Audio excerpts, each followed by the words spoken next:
Okay, next up we've got a big bit of Resistance-free news. It's the online beta, which is actually happening at the moment. So to gain access, you've had to pre-order SOCOM 4 in the US, and for Europe it's available through PlayStation Plus. There are also some other events, such as winning one off Twitter or Facebook, or going to the Insomniac Games Community Day, or by pre-ordering Resistance 3 from Amazon. And also it's will be available to the US PlayStation Plus on August 23rd, so that's probably already been by the time this is out, so you can obviously get it from there. And it's available to everybody else on August the 30th, so I guess that means normal PlayStation Store available. There are a few problems with the beta at the moment, and Insomniac Games are fixing these very, very quickly. So obviously it's the beta. You expect there to be a few bugs. I would sooner them have it in the beta than in the actual game. But yeah, Insomniac Games are doing a terrific job of actually getting rid of these bugs, so hats off to you guys.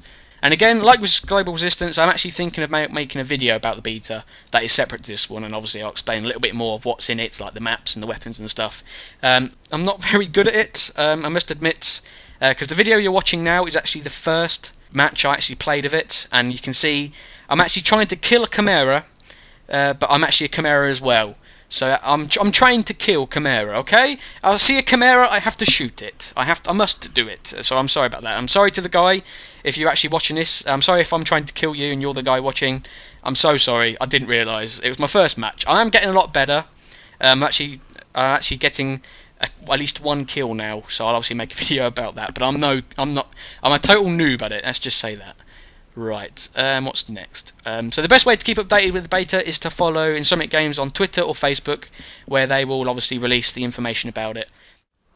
Okay, there's also a Resistance 3 30-minute multiplayer video out on GameSpot.com, where you can obviously see Cameron Christian, who is a senior designer for single player and lead designer for multiplayer in Resistance 3, talking about obviously the multiplayer. There's also a Ratchet and Clank All for One video interview out as well on Daulshockers.com, I believe it is, and it's Chad Dezern, who is a studio director for North Carolina Insomniac Games, and he talks to Daulshockers.com about the co-op features in Ratchet and Clank All for One, and the link is in the description if you want to go check it out. Okay, so we've got 3 bits of Resistance 3 news, which is pretty much linked together. So Resistance 3 has gone gold, which means it is finished being made, it's ready to be sold pretty much.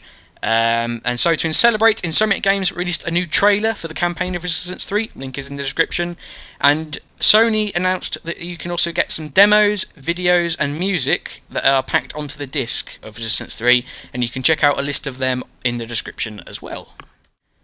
Okay, then we've got a little bit more Resistance 3 news. Insomniac Games released a motion capture documentary video, which basically shows some of the motion capture in Resistance 3. And if you don't know what motion capture is, it's basically when you record a human covered in dots, perform something in the real world, and then they obviously convert it into obviously the Resistance 3 world, where you'll see some of the characters actually do what the humans were doing when they recorded it. And it was first shown at the Resistance 3 panel at Comic-Con. Links obviously in the description if you want to go and check it out. Okay then, so this is the last bit of news about the actual games now. The rest of it after this is just going to be about Insomniac Games and stuff. But Insomniac Games released a Resistance 3 passive and active abilities video, and it's basically a video showing some of the passive and active abilities in Resistance 3 multiplayer. It's similar to the lab video series, which you can watch on Insomniac Games' YouTube page, but with the developers actually talking about them, so it's so much better, or at least in my opinion it is. And obviously link is in the description if you want to go and check it out. Okay then, next up we've got the Comic-Con 2011 pictures, which basically Insomniac Games released on their Facebook page. You've already seen some of them in the Ratchet and Clank arcade cabinet one. You can see some of the pictures in there as well. Right, so where's the link? Not the link, it's in here. Here we go.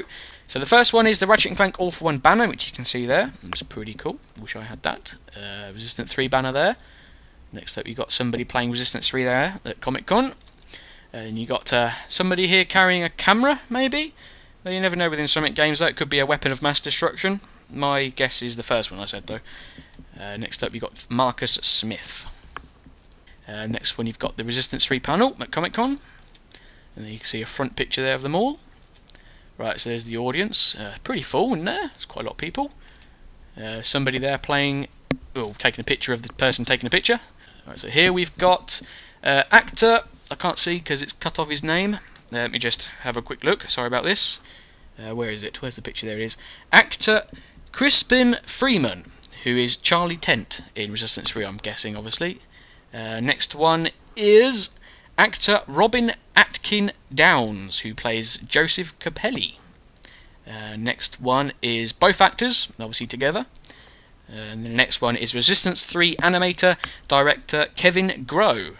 And then the last one is the Resistance 3 creative director Marcus Smith. Okay then, last bit of news today then we'll continue next episode. So this is something I'm going to call the Insomniac Games quick news round, or quick fire round, which is just basically some news about the Insomniac Games in general. So James Arnold Taylor, although he isn't actually part of Insomniac Games, he's actually the voice of Ratchet, so I suppose he is related to this bit as well. But he released a video of him talking at his one-man show called Talking to Myself, which was performed at Disney's Star Wars Weekends 2011, because obviously he is a voice actor for Star Wars The Clone Wars, if you didn't know. It's pretty awesome, and if you want to know what it's like being a voice actor, I would highly recommend watching it, and if you just want a good laugh, I would recommend watching it as well. Links in the description. James Stevenson, who is a senior community manager at Insomniac Games, so he's basically the one that deals with all that lot. He celebrated his 5-year anniversary at Insomniac Games on the 24th of July. So congratulations on 5 years, and I'm so sorry this is over a month late. Very sorry. Next up we have TJ Fixman, who is the senior writer at Insomniac Games, or professional make stuff upperer, as it says on his Twitter. He had his birthday on the 3rd of August, so happy birthday TJ, and so sorry this is about 3 weeks late, very sorry. But yes, and also the last bit, we also find out what happens when you do something wrong at Insomniac Games, and that was released by Brandon Winfrey, who is actually the one being set on fire here. So okay then, so there you go, that was episode 1 of the Ratchet and Clank FMP. Now, I know there was a lot of Resistance news today, but obviously, of course, that's just the news segment. The other segments, which I should get starting soon, will be more about Ratchet and Clank as well, like talking about the characters, or the history of them, or extra bits that have come out, like merchandise and stuff for Ratchet and Clank. Oh, that was obviously the other part of the podcast, which hasn't started just yet.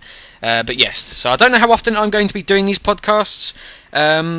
I know that I will be doing other videos as well, other than the podcast, like some commentated walkthroughs and stuff. But the next one should be up sometime after Gamescom, or more likely PAX now, so obviously that should be up in a few weeks' time.